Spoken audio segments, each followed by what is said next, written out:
If you find yourself with a nail in your tire and don't know how to fix it, I'm going to show you how right now. So yesterday I'm driving, my warning light comes on for low tire pressure, and I pull into a gas station and I find this bad boy right here in my tire.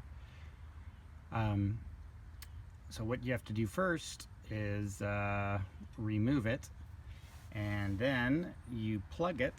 To plug it, you get one of these kits like this one right here. They're available at any auto parts store. In the bottom of the kit you see these little strips, and those are the actual plugs. But first let's go ahead and remove this thing. Usually it's a nail. This is actually a bolt or a screw or something. I'm going to start by just seeing if I can unscrew it. Oh, and you can hear air coming out. Yeah, so it's a screw and it's actually unscrewing. You can hear the air.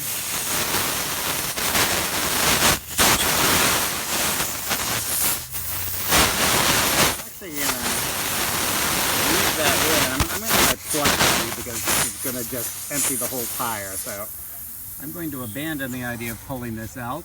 Sometimes when you pull it out, it just kind of will stop leaking real quick, but I don't think this one's gonna. So let me pause and get my plug ready, and then I'm gonna take that out.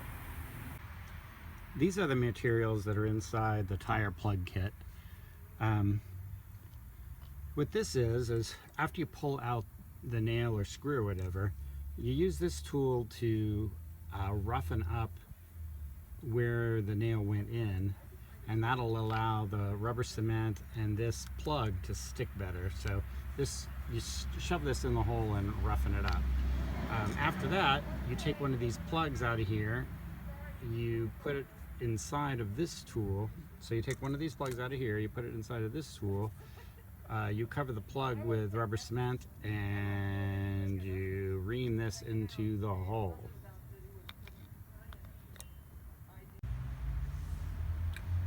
This is what the plug material looks like after you take it out of the packaging. So you take it out of the packaging and stick it through the eye of this needle. Next, you coat the plug with rubber cement. I don't know how easily you can see it, but I've put rubber cement from that tube onto the plug. I'm doing this alone and with, my own hands, so I couldn't really show putting the cement on, but it's there. Now that I've got my plug ready and waiting right there, and my tools ready right here, I am going to go ahead and remove the screw.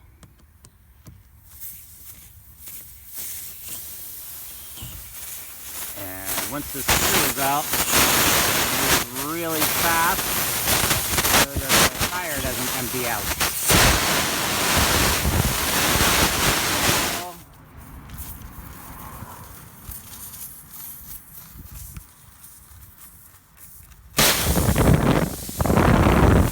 I'm sticking the plug in.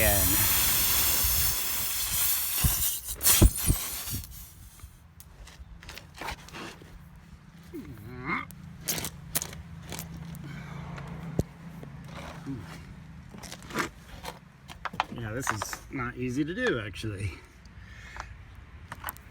I'm going to put down the camera because I can't seem to do it with one hand. Alright, so with two hands I was able to do it. I shoved that needle in.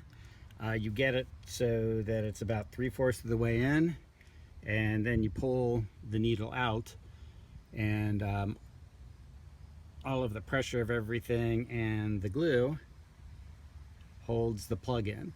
The next step is to cut off the excess. So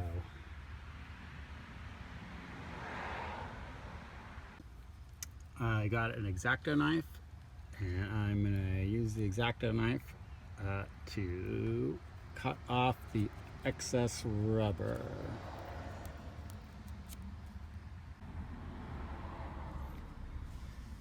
I have cut off the excess of the plug. This actually looks kind of messy, but it'll rub off and clean up as the car drives. And also a note on where this damage is. When you're plugging a tire, it needs to be, wherever the damage is, it needs to be on the tread. It can't be on the wall. And I would say that this damage is on the extreme end of repairable. There are probably some people that say this was not repairable, but I guess I'll find out when I drive it. And if the tire goes flat, I guess it wasn't repairable. But I actually think it's going to work. So the next thing I need to do is add more air to the tire. So I'm going to check the tire pressure.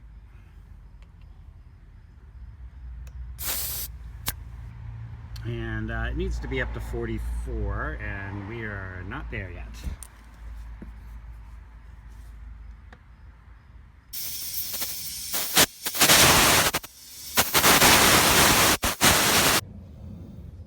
I've added some air. Let's see where we are. And that's about right. Okay, that's how you plug a tire.